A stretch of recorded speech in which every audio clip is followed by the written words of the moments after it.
React करते हैं। Okay, आपकी बुक में एक्टिविटी नंबर 4.6 दी हुई है। हम यहाँ पे इस एक्टिविटी में जो टेबल है वो भी देखेंगे और उस एक्टिविटी में कि नॉन मेटल और मेटल को एसिड के साथ रिएक्शन करते हैं तो क्या मिलता है, कैसे पता चलता है कि वो रिएक्ट कर रहा है कि नहीं कर रहा है, वो हम इस एक्टिविटी के अंदर देखेंगे। Warning: keep the mouth of the test tube away from your face. Use test tube holder to hold a test tube. Test tube holder से हमें हमारा फेस जो है वो दूर रखना है। ओके, क्योंकि और फिर उस टेस्ट ट्यूब को टेस्ट ट्यूब होल्डर में रख देना है। सो नाउ डिफरेंट मेटल्स और नॉन मेटल जो यहाँ पे लिस्ट में दिए हैं वो डिफरेंट टेस्ट ट्यूब में हमको रखने हैं। ए टेस्ट ट्यूब में मैग्नीशियम रिबिन का जो ऑस है वो रखना है, बी में एल्यूमिनियम फॉयल रखना है, सी में आयरन फिलिंग, डी में कॉपर पिल फ्लेक्सिबल वायर रखना है, ई में चारकोल पाउडर रखना है, एफ में सल्फर पाउडर रखना है। ओके, और उसके बाद उस ड्रॉपर के through 5 millilitre dilute hydrochloric acid जो है वो 1 by 1 सभी टेस्ट ट्यूब में ऐड करना है। देन आफ्टर ऑब्जर्व करना है कि रिएक्शन जो हो रहा है वो क्लियरली हमको ऑब्जर्व करना है। If no reaction occur in a cold solution, warm the test tube gently, bring a burning a matchstick near the mouth of each test tube. यहाँ पे जो है रिएक्शन कोल्ड सॉल्यूशन में नहीं होगा, इसलिए टेस्ट ट्यूब को थोड़ा वार्म करना है और उसके बाद जो रिएक्शन हो रहा है उसके बाद क्या करना है, टेस्ट ट्यूब की माउथ जो है वहाँ पे हमको मैचस्टिक जो होती है near the mouth of each test tube, तो ये वहाँ पे हमको मैचस्टिक के थ्रू चेक करना है। Okay, so repeat the same activity during dilute sulphuric acid instead of dilute hydrochloric acid.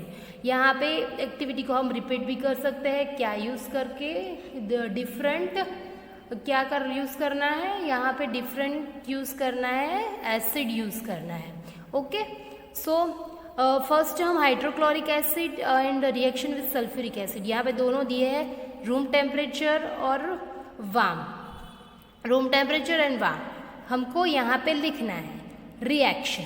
Okay, first magnesium, okay, react to give a hydrogen, reaction करते हैं तो क्या मिलता है, react to give hydrogen. Okay, hydrogen react करने से हमको room temperature पे हाइड्रोजन मिलता है और रैपिड रिएक्शन क्या होता है, रैपिड रिएक्शन होता है। So next, aluminium room temperature पे जब डाइल्यूट एसिड हाइड्रोक्लोरिक एसिड जो होता है वो react to give a aluminium metal जो होता है उसमें भी क्या मिलता है, हाइड्रोजन मिलता है, और यहाँ पे भी कैसा मिलता, वार्म होता है, वो रैपिड होता है। आयन फिलिंग जो है वो भी रिएक्शन करता है हाइड्रोक्लोरिक एसिड से, तो उसमें भी क्या मिलता है, react to give a hydrogen and warm, मतलब रैपिड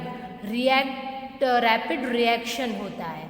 देन आफ्टर आता है copper pill flexible wire, so no reaction at all, room temperature पे हाइड्रोक्लोरिक एसिड पे रिएक्शन नहीं होता है। तो वार्म में भी नो रिएक्शन, उसमें भी रिएक्शन नहीं होता है। चारकोल पाउडर, तो वहाँ पे भी नो रिएक्शन ऑफ ऑल, वहाँ पे भी कुछ रिएक्शन नहीं होता है, तो वार्म में भी कुछ रिएक्शन क्रिएट नहीं होगा। सल्फर पाउडर, वहाँ पे भी कुछ रिएक्ट नहीं होता है, okay, does not react at all, and यहाँ पे भी क्या होगा, सल्फर पाउडर में नो रिएक्शन होगा। ओके, अब reaction with dilute sulphuric acid, dilute sulphuric acid में भी आप रिएक्शन करते हो तो क्या होता है, मैग्नीशियम में डाइल्यूट सल्फ्यूरिक ऐड करने से रिएक्शन जो होता है, react to give a hydrogen, यहाँ पे भी हाइड्रोजन मिलता है, रैपिड रिएक्शन होता है। एल्यूमिनियम में भी हाइड्रोजन मिलता है और रैपिड रिएक्शन होता है।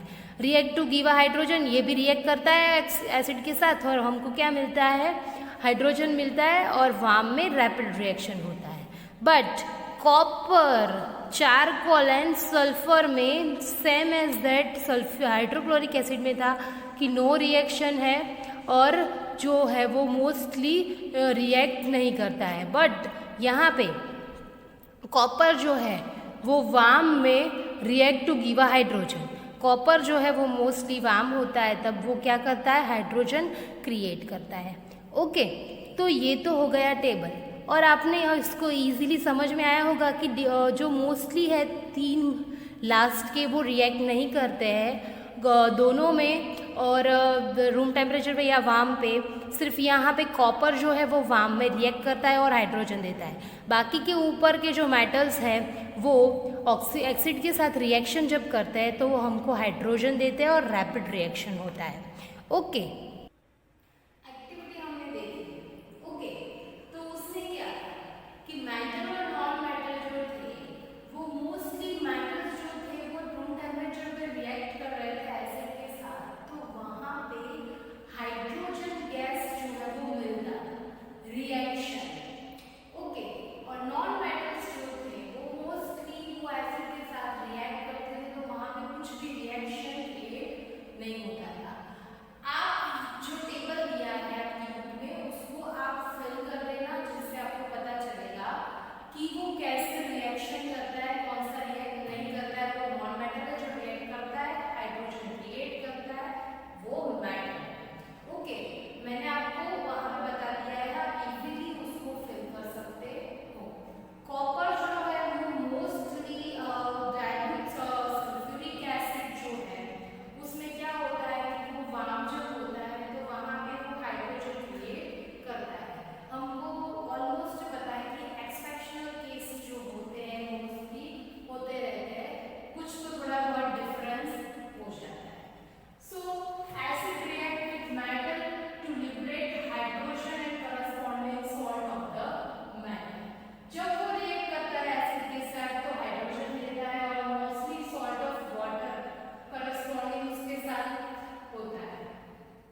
नॉन मेटल जो है उसका नेचर कैसा है, एसिडिक, इसीलिए वो एसिड के साथ रिएक्शन नहीं करता है। तो यहाँ पे हम मेटल और नॉन मेटल दोनों को बेस के साथ रिएक्शन कर रहे हैं।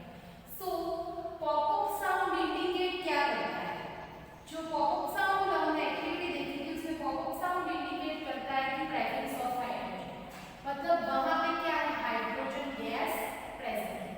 आप जब मैजिक बंद करते हो तब भी आपको स्मेल बहुत थोड़ी वैसी आती है, तो किसकी होती है, हाइड्रोजन गैस की। So metal react with sodium hydroxide to produce the hydrogen gas. Metal react करता है किसके साथ, सोडियम हाइड्रोक्साइड के साथ, तब वो हाइड्रोजन गैस प्रोड्यूस करता है। So reaction of metal and non metal, sorry reaction of non metal with base are complex. जो हमारा नॉन मेटल है वो बेस के साथ रिएक्शन करता है तो वो क्या है, थोड़ा कॉम्प्लेक्स है, ओके। और मेटल जो है वो बेस के साथ रिएक्शन करता है तो इतना कॉम्प्लेक्स नहीं है, क्योंकि यहाँ पर एसिड रिएक्ट कर रहा है तो थोड़ा कॉम्प्लेक्स था, मतलब नेचर है उसके ऑपोजिट नेचर के हिसाब से वो एसिड और बेस जो है वो क्या करते हैं, रिएक्ट करते हैं, ओके। नेक्स्ट